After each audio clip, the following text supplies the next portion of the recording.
Coming off of three matches. A week ago today, we played Western Kentucky. Eric in the house. He had a great article on lightning striking the Yum. It's the first time I've ever been there. So lights went out during a rally.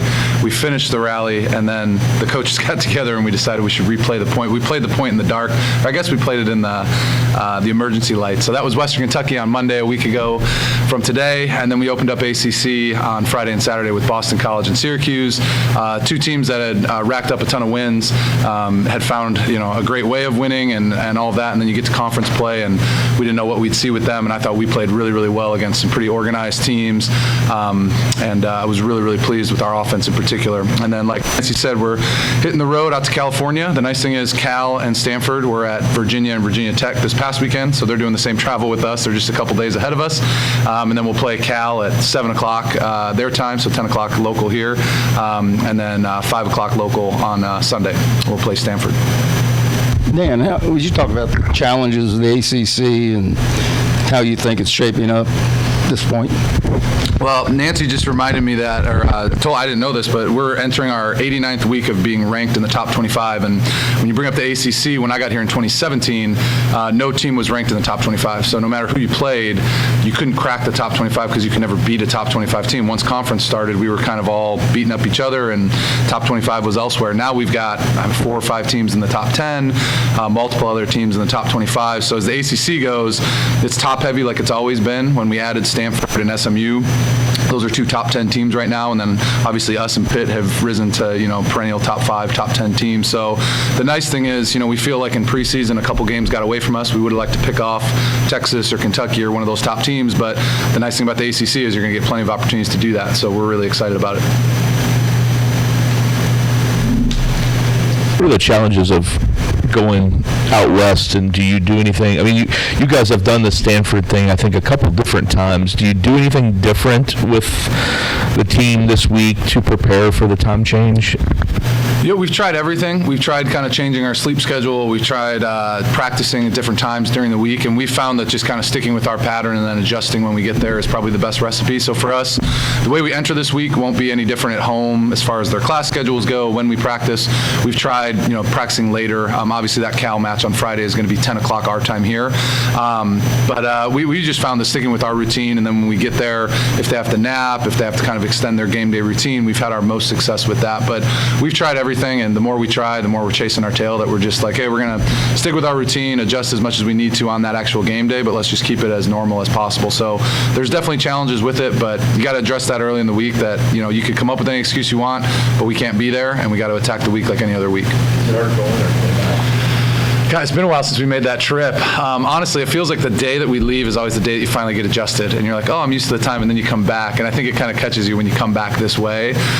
We'll come back and play those Virginias the week after. We've kind of already looked at, you have to have, in volleyball, you play 30 matches, you have to have a little bit of a long-term thinking of, okay, we're coming back, we're losing a day of training with the travel back from Stanford, how are we going to approach the rest of the week? That's where having a great staff comes in, where we can feel really prepared, like we're not one day behind once we get back from this trip, because we technically will be one day behind. We'll lose a day of training with this travel.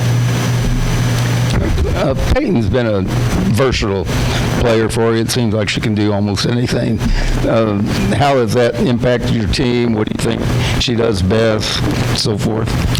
On any given day, I could give you a different answer on what she does best. So there was a time she was our best point scorer. I think she might lead us in kills right now, and she certainly has led us in kills multiple matches. First match of the year, Auburn, it was her first start. They served her every single ball, and nobody's served her since. I think she's one of our best passers. So the list goes on, and I think the nice thing about her game is that she's not always doing each skill at her best, but no matter what the game is giving her, she's doing something really well. So there's been matches where she's struggled offensively, and she's led us in digs. There's been matches where she leads us in kills, but maybe her serve wasn't going. So there's just multiple ways that she can contribute for us. Plus, she's very even-keeled, and she's just a very lovable kid. So I think that it's just a very good leader for our team. I love her vibe. I think the fans have kind of picked up on just kind of who she is as a player, and I think she's a really fun player to get behind.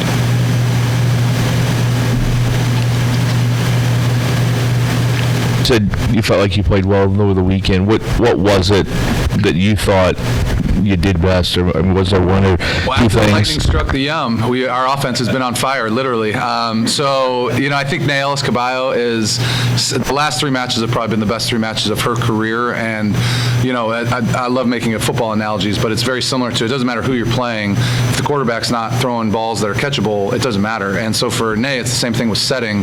You're in complete control of your side, and I think she's setting the ball as well as she's set in the last 3 matches. So that doesn't matter who your opponent is. You're in complete control of that on your side. And I think for her, the exciting thing for us and for our team is that she's one of the best setters in the country for sure right now, and I think she also has the most potential of any setter in the country. So that combination is really cool at this part of the season where we're just starting ACC play and there's so much time for improvement, and I think we're going to continue to see that from Nay.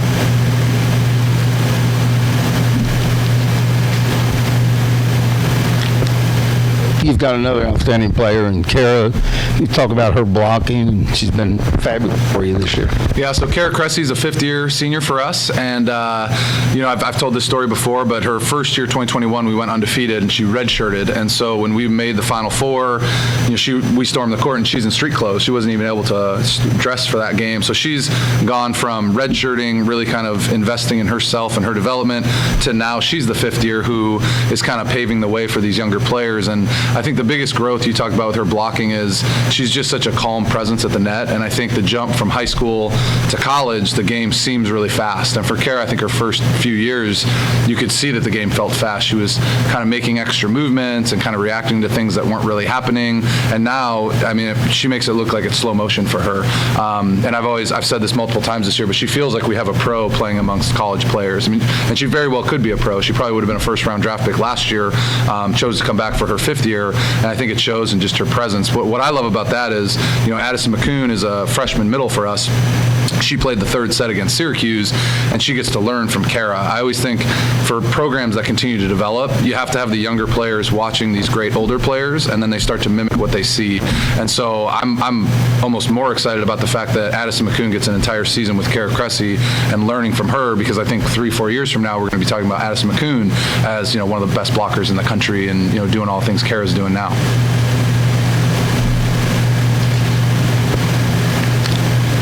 Can you give us just a quick thumbnail of both Cal and Stanford?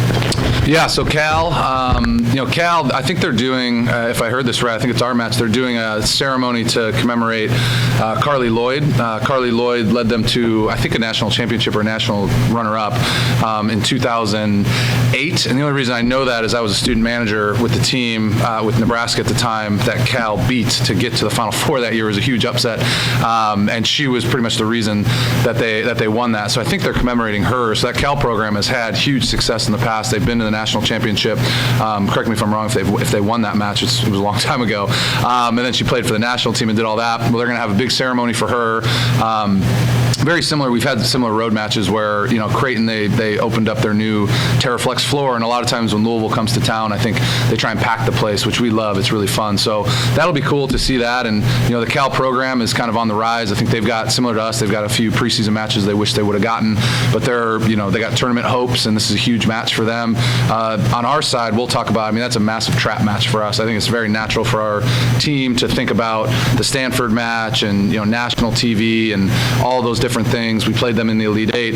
Cal is going to be really, really good. They've got an outside who's fantastic. It's going to be, for the coaches, we'll stress more about that match than we will Stanford this week. I can tell you that. And then they're led by a great coach who played at Iowa State. She was an all-time, I think, attack percentage leader for them, and Jen Malcolm. And then Stanford, obviously a storied program. Their reputation kind of precedes them. We played them in the Elite Eight. It's funny, we played them, I think, within 10 days, maybe 2 weeks of each other last year. Last match of the season, we lost to them in 4 at their place. We played them in the Elite Eight and got to go to the Final Four and beat them in 4. So there's kind of this brewing rivalry between us, but one of the classiest and best coaching staffs. I have a ton of respect for what they do at Stanford. And another great player that's head coaching for them, so Kevin Hambley, I think, is the all-time blocks leader at BYU. So between Jen and Kevin, you got 2 great players. My only claim to fame is I led the country in getting aced my freshman year at Ohio State. So I don't quite have the pedigree that those coaches do as players.